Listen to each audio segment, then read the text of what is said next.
प्रभु नित्यानंद श्री अद्वैत गदाधर श्रीवासादि गौर भक्त वृंद। हरे कृष्ण कृष्ण कृष्ण हरे हरे, हरे राम राम राम हरे हरे, हरे कृष्ण कृष्ण कृष्ण हरे हरे, हरे राम राम राम हरे हरे, हरे कृष्ण कृष्ण कृष्ण हरे हरे, हरे राम राम राम हरे हरे।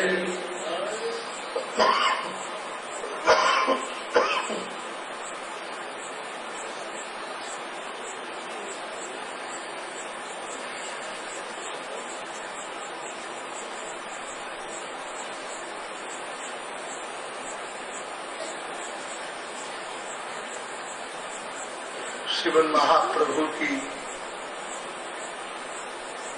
अजस्र करुणा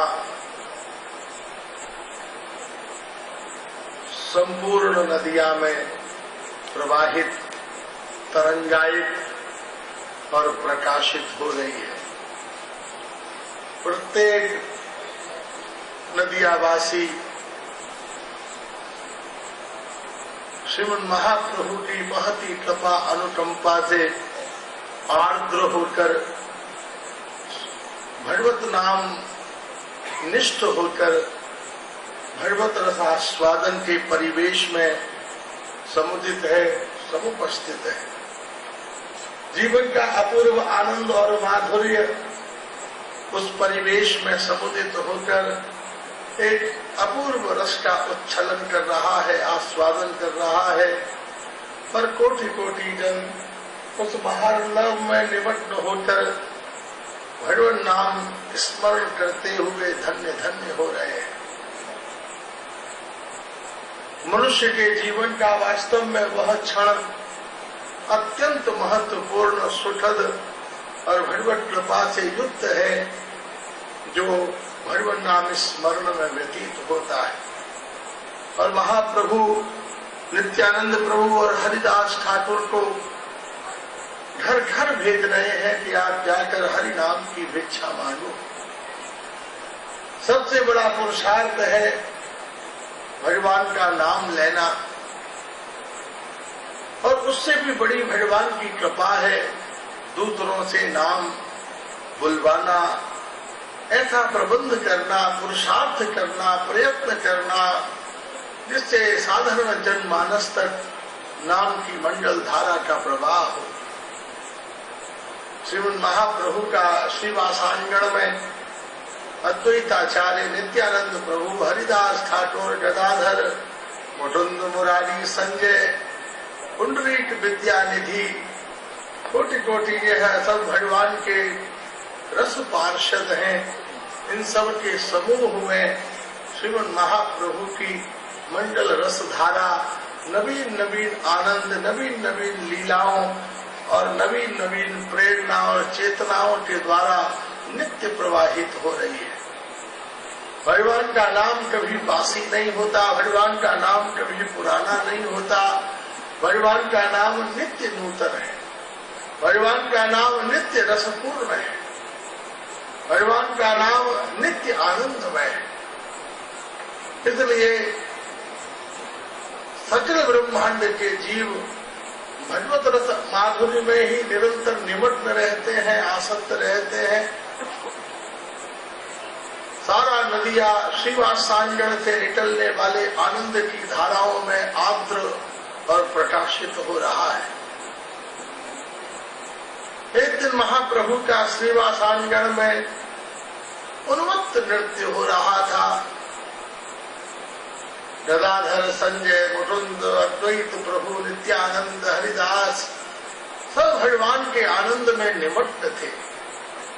जब वह कीर्तन में डूबते थे तो प्रत्यक्ष महाप्रभु ही उनके हृदय में जाकर बैठ जाते थे। और वह प्रत्यक्ष श्री कृष्ण की अत्यंत लीला रस माधुर्य का आस्वादन करते थे। उनके हृदय में कोई बाह्य बुद्धि, बाह्य व्यवहार नहीं था। वो नाम को साधन नहीं, साध्य के रूप में उसका रस लेते थे। अभी हमारी बुद्धि नाम के प्रति साधनमय हो रही है। नाम लेने से ऐसा हो जाएगा, नाम लेने से ऐसा हो जाएगा। हमने श्री कृष्ण का दर्शन किया तो संसार में हमारा ये काम बन गया। ये बहुत बड़ा भ्रम है। कृष्ण दर्शन से संसार नहीं मिलता। कृष्ण दर्शन का प्रतिफल है श्री कृष्ण के प्रेम की प्राप्ति। संत कृपा से संसार छोड़ता है और धाम मिलता है, कथा मिलती है, कृष्ण दर्शन मिलता है। आप लुधियाना को छोड़कर यहाँ पर बैठे हुए हो, उसका प्रतिफल नाम का परिणाम नहीं है कि आप यहाँ आए। ये आपके पुण्यों का प्रतिफल है कि आप यहाँ आए। और यहाँ आने पर जो नाम और कृष्ण कथा श्रवण कर रहे हो, ये धाम के निवास का प्रसाद है। और जो उससे वंचित है, कितने लोग हैं जो धाम में आ तो गए हैं, लेकिन कोई कहीं चाय की दुकान पर बैठ गया है, कोई सो गया है, कोई कहीं बैठा है, कोई कहीं सोच रहा है। वो सौभाग्यशाली है जिनका हर क्षण नाम की मस्ती में बीता। इसलिए कृष्ण दर्शन का प्रतिफल है कृष्ण प्रेम। कृष्ण दर्शन का प्रतिफल मकान, बच्चा, मुकदमा, ये सब नहीं हो सकते। ये सब बड़ी क्षुद्र लालसाएं हैं। भगवान की कथा और भगवान का नाम साधन नहीं है, साध्य है। सारे साधनों का जो परम चरम आनंद है वो परम साध्य है। इसलिए ये भगवत पार्षद काय में रहते हैं, साधन में नहीं है। इनकी अभिलाषा अब संसार के प्रति नहीं है, इनकी अभिलाषा है भगवान का तीव्र विरह, भगवान का तीव्र आस्वादन। भगवत रस माधुरी के आस्वादन में वो नित्य प्रतिष्ठित होते हैं, आनंद रस में डूबे रहते हैं। और उसी का एक प्रतिफल संसार में आता है। ठाकुर जी भी समय समय पर थोड़ी थोड़ी लीलाएं करते रहते हैं। दुखों के रूप में, सुखों के रूप में हमारी परीक्षाएं होती है। जब दुख आते हैं तो पता चलता है हमारा अपना कौन है। अपना कौन सबसे बड़ी बात है, हमारा धैर्य कितना है, हमारा पेशेंस कितना है। आपत्ति काल परखिए चारी, उस चार में भी सबसे पहला धीरज, उसके बाद धर्म। दो चीजें तो अपने ऊपर ही लागू होती हैं। जब विपत्ति का समय आ जाए तो सबसे पहले अपना धैर्य देखो। एकदम कोई विपत्ति आई, उस मोमेंट में आपके अंदर क्या पैदा हुआ? खुद उछल के बच जाओ, खुद अपनी रक्षा कर लो, या दूसरे की सहायता करो। धीरज, फिर अपना धर्म। जो हमने जिंदगी भर धर्म सुना, 40 साल सुना, 50 साल सुना। बहुत थोड़े से सोल्जर हैं जिनके भाग्य में फाइटिंग होती है। कब लड़ाई हुई महाराज? 64 के बाद, 74 के बाद, 72 के बाद कहाँ लड़ाई हुई? आज 2007 हो गया। कितने सोल्जर हैं जो आर्मी में भर्ती होते हैं लेकिन पूरी जिंदगी बस खाली बंदूक लिए घूमते रहते हैं और रिटायर्ड हो जाते हैं और घर आ जाते हैं। लेकिन वो सोल्जर जिन्होंने बॉर्डर के ऊपर फाइट की हो, वो अपने नाती और पोतों को गोदी में लिटाकर फिर कथाएं सुनाते हैं। वो हमारे ऊपर से जो प्लेन गया, हमारे ऊपर से जो ऐसा गया। तो पूरी जिंदगी हमने केवल धर्म सुनने में बिता दी, या जिंदगी में कोई ऐसा क्षण भी उपस्थित हुआ जब हमने उस धर्म का पालन करने का सौभाग्य हमें मिला, उस धर्म को पालन करने का अवसर मिला। जिंदगी भर हमने धन को कमाने में बिता दिया, कोई क्षण ऐसा भी आया हो जब हमने उस धन का लोक मंडल में त्याग किया हो। जिंदगी भर हमने शरीर को खिलाने पिलाने में, सुखी करने में लगा दिया। जिंदगी में कोई ऐसा क्षण मिला जब इस शरीर को हमने लोकमंडल की वेदी के ऊपर समर्पित किया।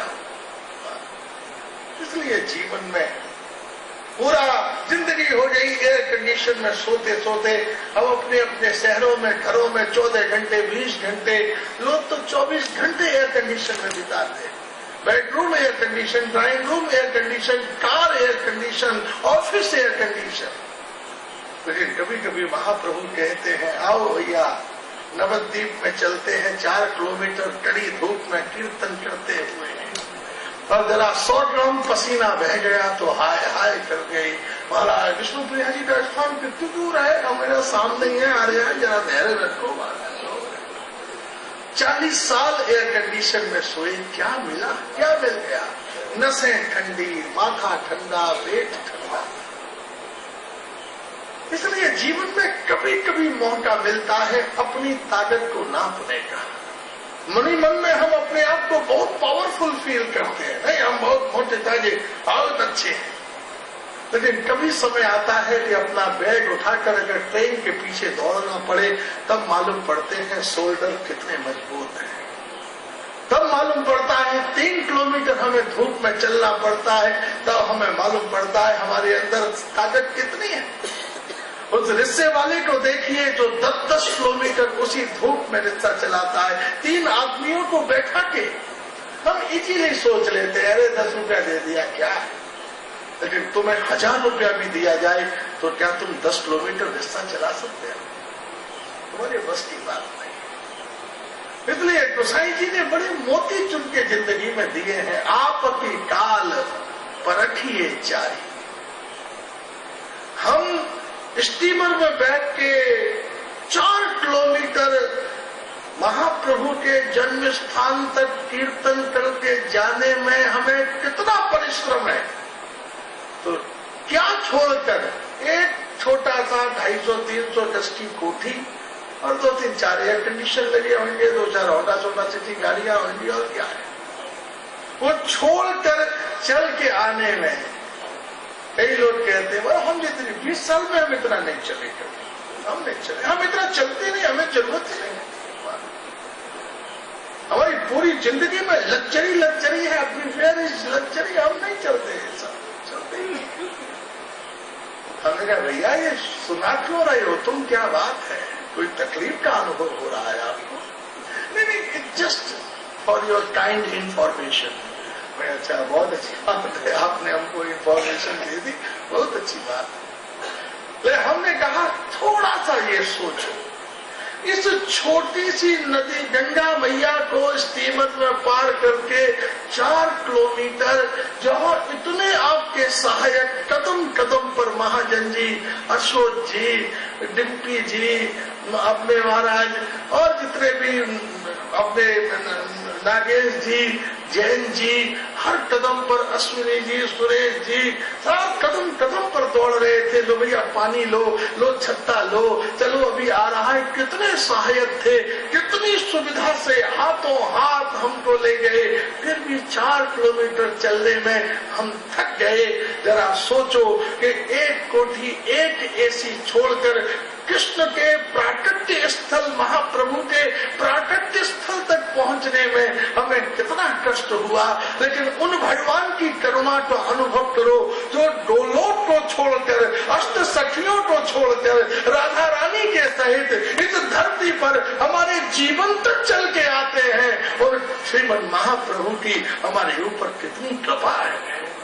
हम 4 कदम चलने में थक जाते हैं और वो 1000 कदम दौड़कर भी यही अनुभव करता है। अपनी दोनों भुजाएं उठाकर महाप्रभु हाथ फैला रहे हैं, आओ एक कदम तुम चलो, 1000 कदम मैं तुम्हारी ओर चलूंगा। जब तक तुम में दम है तुम मुझे याद करते रहो, जब तुम बेदम हो जाओगे तो तुम्हें मैं याद कर लूंगा। ये महाप्रभु की करुणा है। किसी सुयोग के महत्व को समझिए। हर बात को हंसी में मत उड़ा दो, हर बात को लापरवाही से मत सोचो, एमे ही मत सोचो। इसके पीछे तुम्हारा अपना बहुत बड़ा कर्म दोष है। बहुत से लोग कहते हैं हमारा हम एमए यात्रा में चले गए, एमए ही लौट आए। अरे एमए ही नहीं, तुम्हारा अपना बहुत बड़ा जन्म जन्मांतरों का कर्म कोश जो ऐसा संग मिला। लुधियाना में ऐसे ऐसे संघ भी हैं जो नैनीताल ले जा रहे हैं, मसूरी ले जा रहे हैं, न जाने कहां ले जा रहे हैं। ऐसा संघ, ऐसा धाम, ऐसे इष्ट, ऐसे ऐसे लोग जा रहे हैं तीर्थ यात्राओं पे। महाराज हम वहां गए थे, एक खेत में वो सांप की भाभी बनी हुई थी, वहां पर पूजा करके लौट आए। कैसे कैसे जादुओं में, टोनों में, जंतरों में, मंत्रों में, षड्यंत्रों में, विकृतियों में, व्यवधानों में मनुष्य डोल रहे हैं। जो वास्तविक धर्म है, जो वास्तविक प्रेम है, जो वास्तविक सार है, जो वास्तविक वेदों का निर्यास है, ऐसा संग मिला जिसने वास्तविकता तक हमको पहुंचाया, वास्तव में शास्त्र के प्रयोजन तक हमें पहुंचाया। ये हमारा पुरुषार्थ नहीं, ये हमारे ऊपर राधा रानी की कृपा है। इसलिए आपत्ति काल परखिए चारी। धीरज सबसे पहले अपना ही देखो, धीरज और फिर धर्म। आपका धर्म क्या है? धीरज, धर्म। कितनी गर्मी, भयंकर गर्मी पड़ रही है, बच्चे भी नाचते चल रहे हैं, बूढ़े भी चल रहे हैं। एक ठंडी पानी की बोतल आई, हाथ में ले की गई। ये होश आया कि भाई मेरे पीछे एक बूढ़ी चल रही है, जरा उससे पूछ लो। मेरे आगे एक छोटा बच्चा चल रहा है, मैं उससे पूछ लो। अपनी प्यास को बर्दाश्त करके जब गला चकट रहा और सूख रहा हो, उस समय ठंडी पानी की बोतल कितना आनंद देती है। लेकिन उसी समय किसी छोटे बच्चे और किसी माता को आगे बढ़ाकर उस जल को उसे पीते हुए देखो, आप अनुभव करोगे कि मैं पीता तो गला ठंडा होता, लेकिन उसने पी ली तो मेरी आत्मा ठंडी हो गई। यह वास्तव में धर्म का स्वरूप है। धर्म का स्वरूप 100 रुपया निकाल के चढ़ा देना नहीं है, वो भी एक पार्ट हो सकता है। किसी बात की निंदा नहीं की जा सकती। दिया जला देना, पैसा चढ़ा देना, चावल ले आना, चंदन ले आना, ये भी ठीक है, उचित है। लेकिन वास्तव में जो धर्म का नैसर्गिक स्वरूप है वो क्या है? दूसरे की सेवा। वैष्णव जन तो तेने कहिए, पीर पराई जाने रहे। वैष्णव जन किसे कहेंगे? हमने भी तिलक लगा लिया, माला झोली हाथ में ले ली, कितनी देर लगेगी? 20 रुपया में माला झोली मिलती है और 5 रुपया में टोपी चंदन, कितनी देर लगता है? लेकिन वैष्णव वो है जो दूसरे की तकलीफ को समझता है, दूसरे की पीर को समझता है। इसलिए धीरज, धर्म, मित्र और नारी। इसलिए मेरे ख्याल से 2 चीजें तो आप छोड़ ही दो, उनके चक्कर में न पड़ो तो ज्यादा अच्छा रहेगा। नारी और मित्र को तो राधा रमन जी को देखने दो, वो कैसे हैं। तुम 2 ही चीज देखो, धीरज और धर्म। तुम अपने धैर्य को देखो और अपने धर्म को देखो।